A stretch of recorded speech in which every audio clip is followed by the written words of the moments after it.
Hello बच्चों, तो चलिए इस प्रश्न को पढ़ते हैं। वक्रों का कुल जो dy बट्टा डी एक्स बराबर एक्स स्क्वायर प्लस एक बट्टा y square plus y plus एक द्वारा निरूपित है तथा वक्रों का कुल जो dy बट्टा d x plus y square plus y plus एक बट्टा x square plus x plus एक बराबर 0 द्वारा निरूपित है। विकल्प ए एक दूसरे को स्पर्श करते हैं, विकल्प बी लंबकोणीय है, विकल्प सी एक दूसरे के समान है और विकल्प डी इनमें से कोई नहीं। तो यहाँ पे देखो हमें सही विकल्प का चयन करना है। ठीक है, तो प्रश्न में आगे बढ़ने से पहले इस प्रश्न से संबंधित जो मुख्य उदाहरण है उसकी हम चर्चा कर लेते हैं। तो देखो मुख्य उदाहरण, यदि यदि दो वक्र यदि दो वक्र लंबकोणीय हो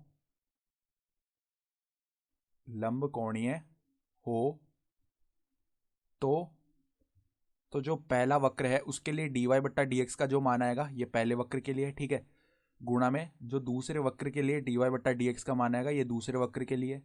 इन दोनों का जो गुणनफल है ना वो -1 के बराबर आता है। तो अब ध्यान से देखो, हमारे पास में dy बट्टा डी एक्स ये पहला वक्र है, ठीक है, तो यहाँ पे पहले वक्र के लिए लिख रहे हैं।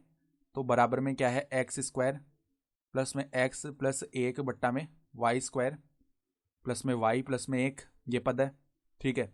तो अब देखो dy बट्टा डी एक्स दूसरे वक्र के लिए लिख ले अगर हम, तो वो हमारा कितना है, यहाँ पर देखो इस पद को उस तरफ ले जाते हैं तो माइनस का आ जाएगा वाई स्क्वायर प्लस में वाई प्लस में एक बट्टा में क्या आएगा एक्स स्क्वायर प्लस में एक्स प्लस में एक।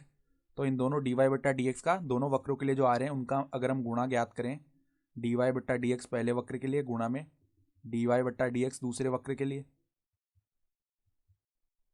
इन दोनों का हम गुणा करते हैं तो यहाँ पर देख लो x square plus x plus एक, x square plus x plus एक बट्टा में क्या है y square plus y plus एक।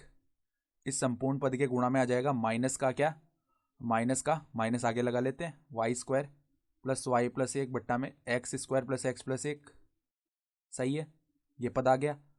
तो अब देखो ये तो आपस में समान पद तो विभाजित हो गए, तो हमारे पास क्या बचा, केवल माइनस का एक बच गया।